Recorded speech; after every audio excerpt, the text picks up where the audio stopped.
विद्युत आवेश एक दूसरे पर आकर्षी या प्रतिकर्षी बल लगा सकते हैं।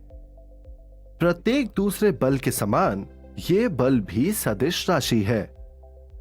आइए हम कूलोम के नियम का सदिश रूप व्युत्पन्न करना सीखें। दो विद्युत आवेशों के बीच विद्यमान बल का नियम निम्न के द्वारा किए गए प्रयोगों के परिणामों से स्थापित किया गया था। हेनरी केवेंडिश द्वारा 1772 में और चार्ल्स ऑगस्टीन दे कूलोम द्वारा 1785 में। इस नियम को कूलोम के नियम के रूप में जाना जाता है।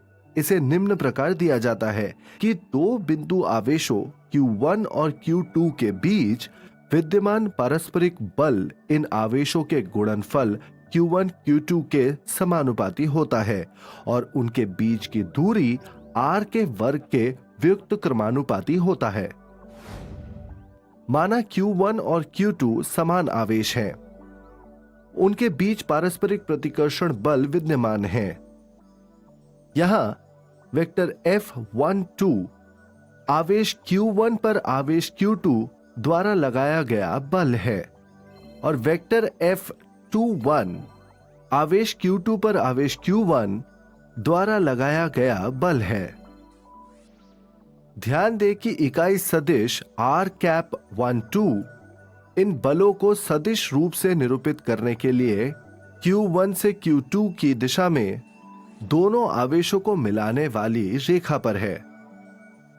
इसीलिए r12 is equal to vector r2 minus vector r1 upon modulus of vector r2 minus vector r1, जहां r है modulus vector r2 minus vector r1 अर्थात वेक्टर r12 अपॉन r। अब हम इन बलों को सदिश रूपों में लिख सकते हैं। Q2 पर Q1 के कारण बल vector F21 is equal to K into Q1 Q2 upon R square into R cap 12। Q1 पर Q2 के कारण बल vector F12 is equal to minus K into Q1 Q2 upon R square into R cap 12।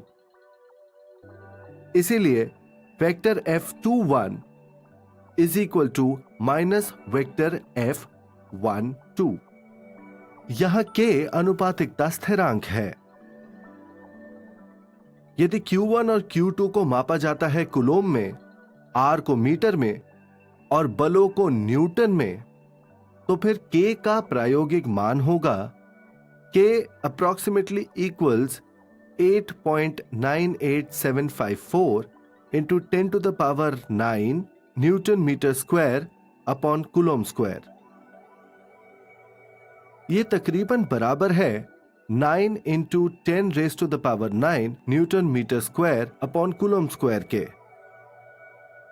K को निम्न प्रकार व्यक्त किया जाता है K is equal to 1 upon 4 pi epsilon 0, जहां एप्सिलॉन 0 निर्वात का परावैद्युतांक है।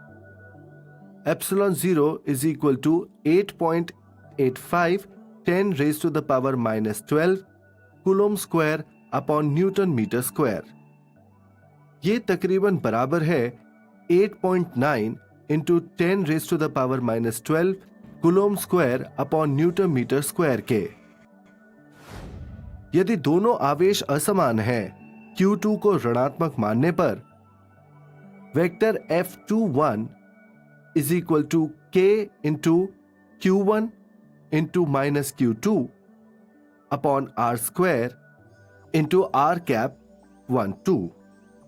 इसलिए vector F21 is equal to minus K into Q1 Q2 upon R square into R cap 12 और vector F12 is equal to minus K into Q1 into minus Q2 upon R square into R cap 12। इसीलिए vector F12 is equal to K into Q1 Q2 upon R square into R cap 12। आइए सार जाने कि हमने क्या सीखा। इस सत्र में हमने कूलोम के नियम के सदिश रूप का अध्ययन किया। इस नियम के अनुसार आवेश Q2 पर Q1 के कारण लगने वाले बल का परिमाण उनके बीच की दूरी के वर्ग द्वारा विभाजित आवेशों के गुणनफल के K गुने द्वारा दिया जाता है। अनुपातिकता स्थिरांक K 1/4 पाई एप्सिलॉन 0 के बराबर होता है।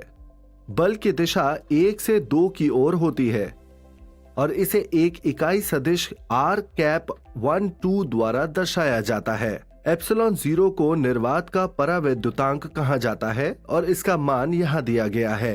Epsilon 0 is equal to 8.85 into 10⁻⁻12 coulomb square upon newton metre square. अभी तक हमने दो विलगित आवेशों के बीच के बल की गणना करना सीखा है। हम आवेशों के एक निकाय के बीच बल की गणना कैसे करेंगे, जानने